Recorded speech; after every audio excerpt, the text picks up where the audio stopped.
Okay, I think this is actually a really good question. I want some rest. Are we having fun yet? All right, so as you guys know, I ask questions all the time to YouTube members, Patreon members, and all that good stuff, okay? Just so I can see what you guys want me to talk about. And I think this is actually a really good question. So this is by Sly Peeler.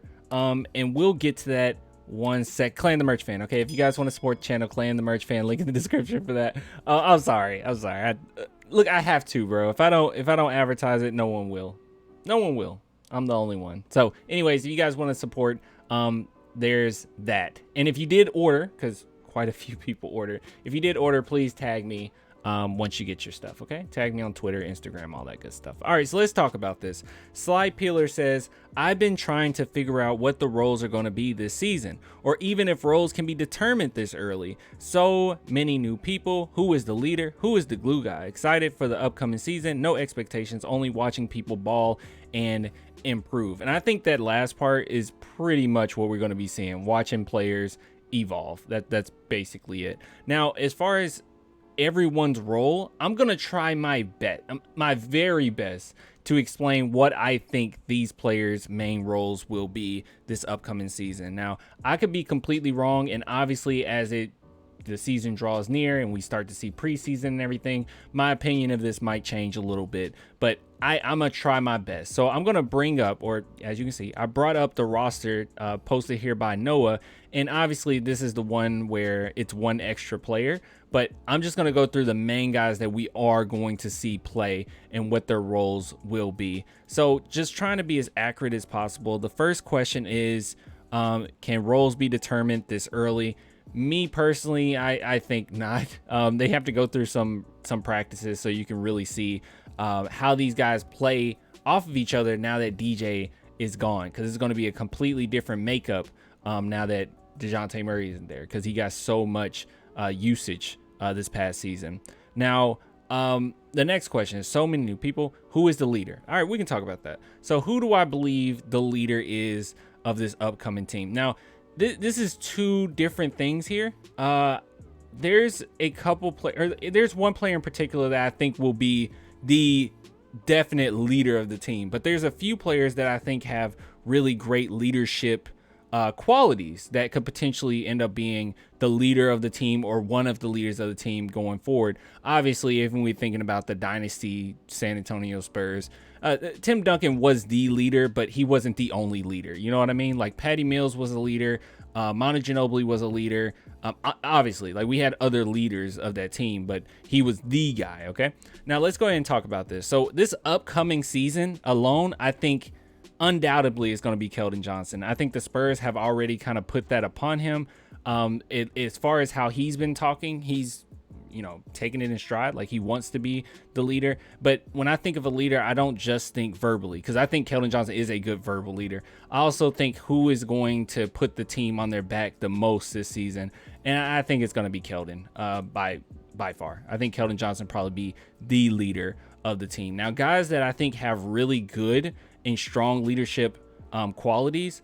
Obviously, I don't know if these guys will still be here. Richardson, Doug McDermott, I think they have pretty good leadership qualities. But, obviously we're talking about the young guys going forward. Jeremy Sohan, he has already shown this offseason that he has a lot of leadership to him, like a ton. Whether it be pumping up his teammates, obviously, I know that's like a small clip, but there's that. But even in the summer league when he was mic'd up, you could tell that no, he's definitely a verbal guy. And in college, he was that. He was more of a guy that kind of brought guys together. So he definitely has leadership qualities. Malachi Branham, he had to be a leader in college, and he was the main guy, and he basically put the team on his back. So yeah, he definitely has leadership qualities as well. Blake Wesley, I'm not 100% sure what his leadership qualities are like, but he's still learning. He's one of those guys that just has to grow. Josh Primo, I think that he's already shown it's just something about him. He just has the it factor when it comes to leadership. And I think in no longer than a season or two, it'll slowly just be Josh Primo being the main guy we're looking at as the leader.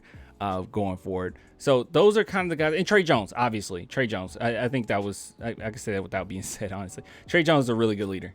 He has both qualities as on-court leader, off-court leader, everything. He's very mature. He's a really good leader. So, but to answer your question, who's going to be the leader? I think Keldon Johnson. And then I think there's a many other players that have leadership qualities to them, at least from what I've seen. And the next question is, who is the glue guy? We've talked about this so many times. Jeremy Sohan, like, yeah, probably Jeremy Sohan. Offensively, he is a glue guy. Like that's what he's going to be. If we manage to turn Josh Primo into a superstar, okay, and let's say Devin Vassell becomes a star or whatnot, and let's go ahead and say, you know, we go ahead and get Victor Wembanyama. These are all going to be superstars, right? Stars, superstars, just really great players, a lot of talent, and we can finally rebuild this dynasty. But you for the most part, you usually need a glue guy when it comes to somebody who can distribute the ball exceptionally well, and someone who can, you know, just bring everything together. And when he sees certain things, he has the IQ to point it out, and that's Jeremy Sohan. So as far as who will be the glue guy, Sohan. If we're talking about anyone else, I don't really see it. I think Isaiah Roby has a similar playing style, but defensively, not really offensively. So me personally, I'm going with Jeremy Sohan as being the glue guy. Even this upcoming season, I think he's going to show us a lot there. And the next question, well, actually, that was all the questions. So you just want to know more roles. So each player, Jeremy Sohan, but he has leadership qualities, but I think he'll be the glue guy. Malachi Branham, he just needs to grow and play within his self, but I think that he'll be one of the leaders of the team. Blake Wesley, he is a complete project. I think super athletic.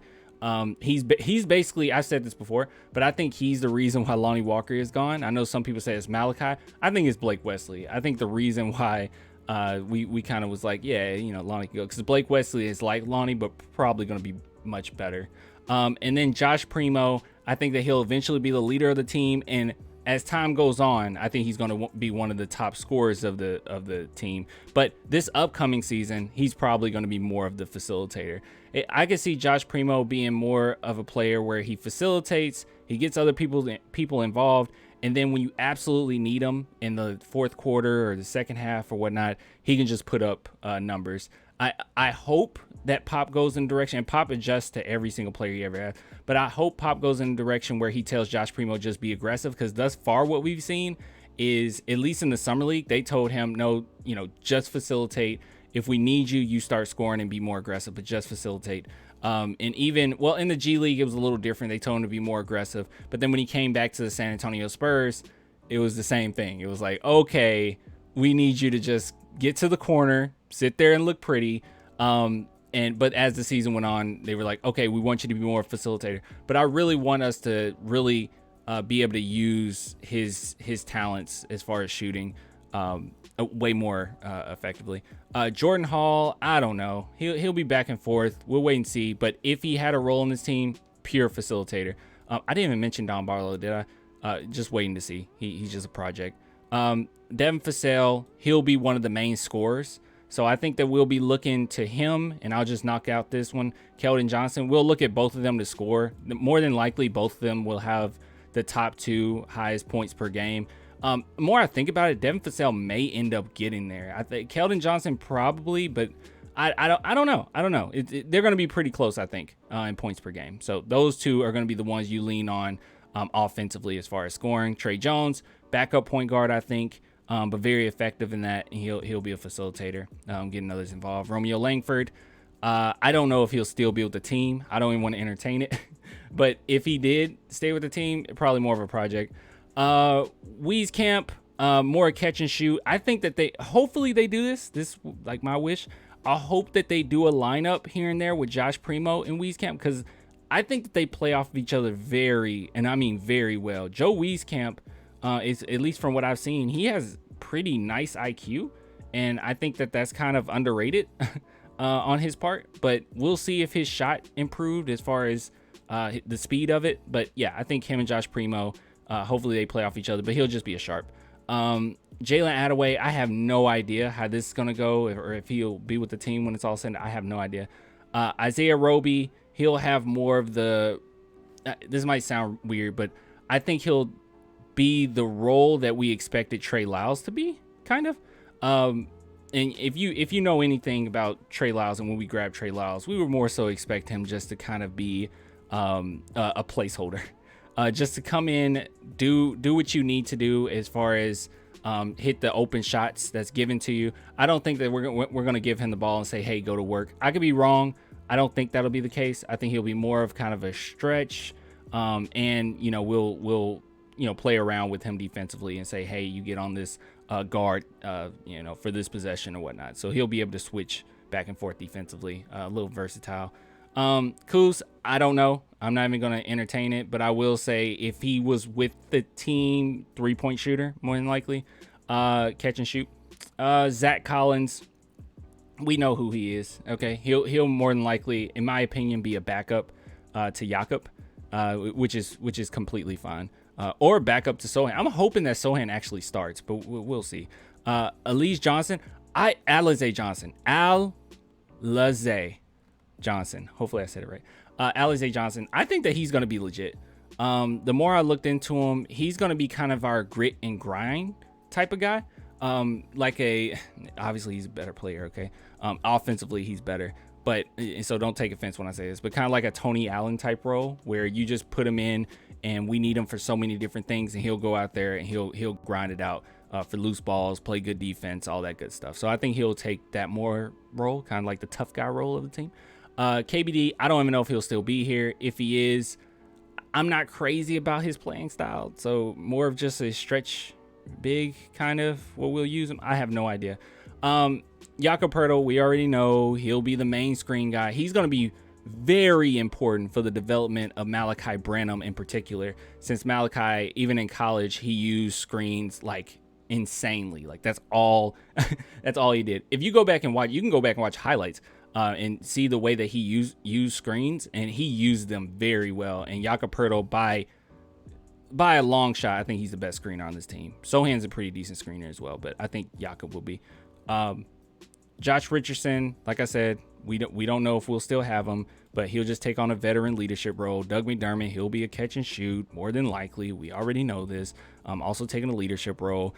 Jang, and I think he'll be just one of the backups to Jakob. That I think if Jakob needs rest or he's hurt or something like that, you can bring him in and he can do basically the same thing, but not as well. But he is good. Jang is good. So anyways, that's my thought. I know that this was kind of a ramble just as far as like how I felt about all these players, but I'm completely with you, Sly. No expectations. Yeah, I'm only watching people ball and improve, because honestly I don't really understand a lot of people that come out of the gate and they say they don't care, they don't want to see anything, or they're like, oh dude, I this team is gonna suck this season, I'm not gonna watch any. And it's like, why? Like this is probably gonna be a pretty fun season.